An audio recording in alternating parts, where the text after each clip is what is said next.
नमस्कार, मैं हूं निकिता और आप देख रहे हैं सत्य हिंदी।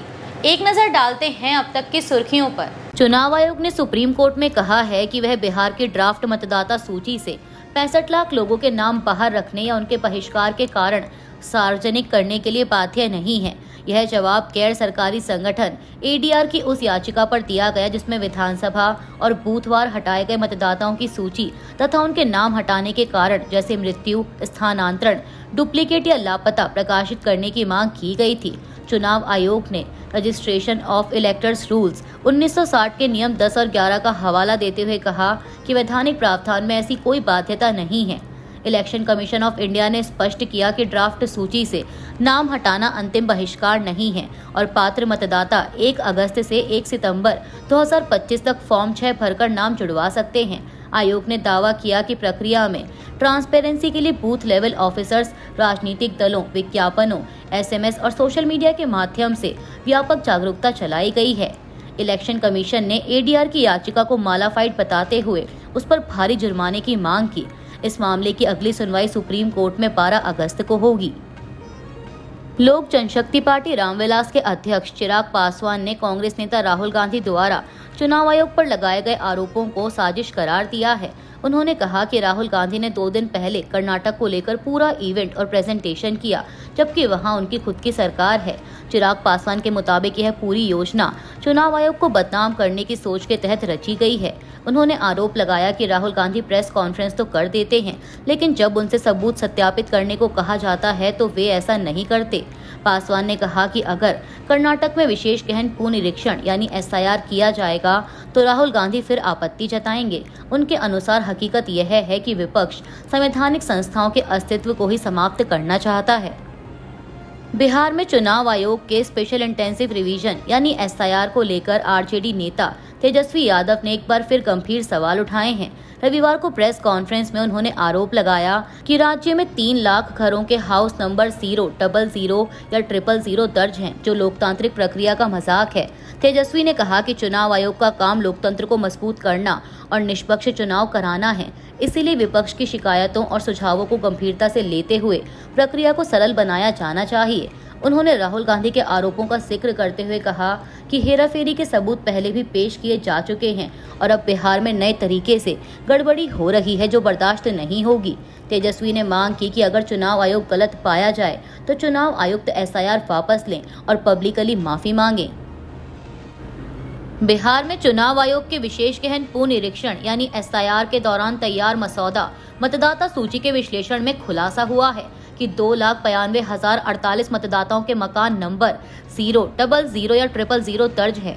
न्यूज लॉन्ड्री की एक रिपोर्ट के मुताबिक यह सूची 1 अगस्त को मशीन पठनीय प्रारूप में जारी की गई थी, लेकिन राहुल गांधी द्वारा 7 अगस्त को वोट चोरी के आरोप के बाद इसे गैर मशीन पठनीय बना दिया गया, जिससे डेटा विश्लेषण कठिन हो गया। मगध और पटना क्षेत्रों में ऐसे मतदाताओं की संख्या सबसे अधिक है, जिसमें ओबरा 6,637, फुलवारी में 5,905 और मनेर 4,602 शीर्ष पर हैं। वहीं बिहार मुख्य निर्वाचन कार्यालय के एक अधिकारी ने स्वीकार किया कि ऐसी गलतियां सूची में आ जाती हैं। उप मुख्य निर्वाचन अधिकारी अशोक प्रियदर्शी ने कहा कि कई बार मतदाता अपने मकान नंबर नहीं भरते, हालांकि चुनाव आयोग की वेबसाइट अभी भी ऐसे नामांकन या आवेदन स्वीकार करती है, इसलिए मकान नंबर का डिफॉल्ट मान 0 दिखाया गया है। हम इसे ठीक करने का प्रयास करेंगे। बता दें कि राज्य में 65 लाख मतदाता सूची से बाहर हैं, जिनमें 22 लाख मृत, 36 लाख स्थानांतरित या लापता और 7 लाख अन्य कारणों से। अब सभी को 1 सितंबर तक नागरिकता के प्रमाण जमा करने होंगे। विपक्ष का आरोप है कि यह प्रक्रिया बड़े पैमाने पर मताधिकार से वंचित करने की साजिश है, जबकि आयोग का दावा है कि इसका उद्देश्य पात्र मतदाताओं को शामिल करना और अपात्रों को हटाना है। कांग्रेस नेता राहुल गांधी ने एक बार फिर चुनावी प्रक्रिया पर सवाल उठाते हुए चुनाव आयोग पर हमला बोला है। उन्होंने अपने एक्स हैंडल पर लिखा कि वोट चोरी एक व्यक्ति एक वोट के बुनियादी लोकतांत्रिक सिद्धांत पर हमला है। स्वतंत्र और निष्पक्ष चुनावों के लिए साफ सुथरी मतदाता सूची अनिवार्य है। राहुल गांधी ने कहा कि चुनाव आयोग से हमारी मांग साफ है कि पारदर्शिता दिखाएं और डिजिटल मतदाता सूची पब्लिक करें, ताकि जनता और राजनीतिक दल उसका खुद ऑडिट कर सकें। कांग्रेस नेता ने चुनाव आयोग से अपनी इस मांग के लिए जनता से भी समर्थन की अपील की। उन्होंने कहा कि आप भी हमारे साथ जुड़कर इस मांग का समर्थन करें। उन्होंने एक वेबसाइट fortchori.in/EC डिमांड और एक नंबर 9650003420 जारी कर इस पर मिस कॉल देने की बात कही। अंत में राहुल गांधी ने कहा कि ये लड़ाई लोकतंत्र की रक्षा की है। चुनाव आयोग ने बिहार में डिजिटल ड्राफ्ट मतदाता सूची को स्कैन इमेज से बदल दिया है, जिससे पारदर्शिता पर एक बार फिर सवाल उठने लगे हैं। पहले 1 अगस्त को अपलोड की गई डिजिटल मशीन पठनीय PDF फाइलों में टेक्स्ट सर्च और डेटा विश्लेषण की सुविधा थी, जिससे गलतियों, डुप्लीकेट वोटरों और अवैध मतदाताओं की पहचान आसान थी। लेकिन 9 अगस्त को इन्हें हटाकर केवल इमेज फाइलें डाली गईं, जिनमें सर्च या डेटा एक्सट्रैक्शन संभव नहीं है। अब जांच के लिए हर पेज को मैन्युअली देखना पड़ेगा, जिससे पत्रकारों, शोधकर्ताओं और आम जनता के लिए गड़बड़ियों की पड़ताल बेहद कठिन हो गई है। यह कदम राहुल गांधी के प्रेस कॉन्फ्रेंस और मतदाता सूची में कथित गड़बड़ियों पर सोशल मीडिया पर बढ़ी चर्चा के बाद उठाया गया, जिससे आयोग की मंशा पर संदेह बढ़ा है। आयोग ने अब तक इस बदलाव पर कोई स्पष्टीकरण नहीं दिया है, जिससे विश्वसनीयता और जवाबदेही पर गंभीर सवाल खड़े हो गए हैं। भारतीय चुनाव आयोग ने 9 अगस्त को एक बार फिर कांग्रेस नेता राहुल गांधी को कर्नाटक विधानसभा चुनाव में मतदाता सूची में कथित हेराफेरी के सबूत शपथ के साथ प्रस्तुत करने या देश भर से माफी मांगने को कहा है। बता दें कि राहुल गांधी ने 7 अगस्त को प्रेस कॉन्फ्रेंस में आरोप लगाया था कि बेंगलोर सेंट्रल लोकसभा क्षेत्र के अंतर्गत महादेवपुरा विधानसभा सीट पर भाजपा की जीत सुनिश्चित करने के लिए 1,250 फर्जी वोट बनाए गए।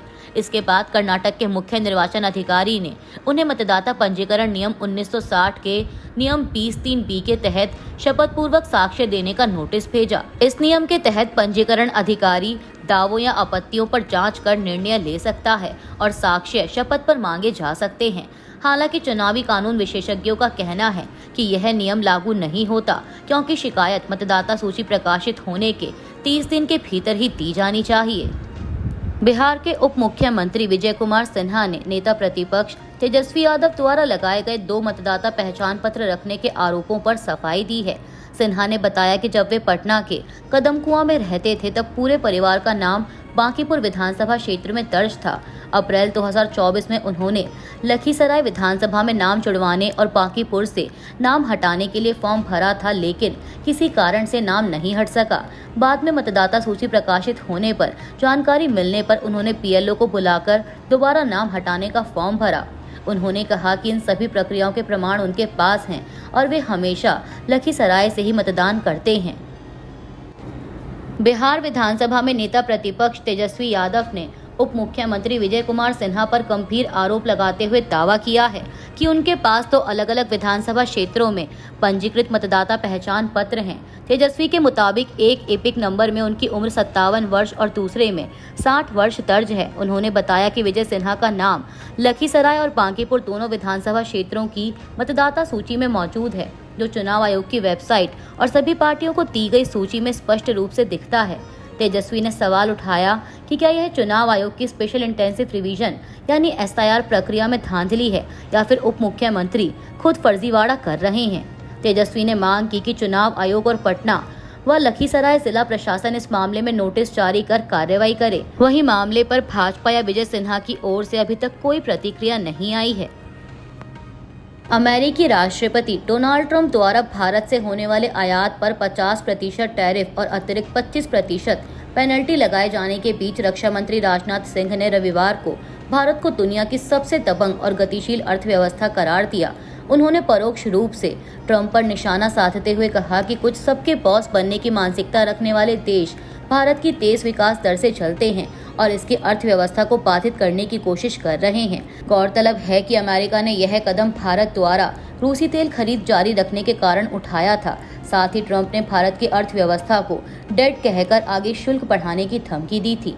राजनाथ सिंह ने कहा कि कुछ देश चाहते हैं कि भारतीय उत्पाद महंगे हो जाएं ताकि दुनिया उन्हें ना खरीदे, लेकिन अब कोई ताकत भारत को वैश्विक शक्ति बनने से नहीं रोक सकती।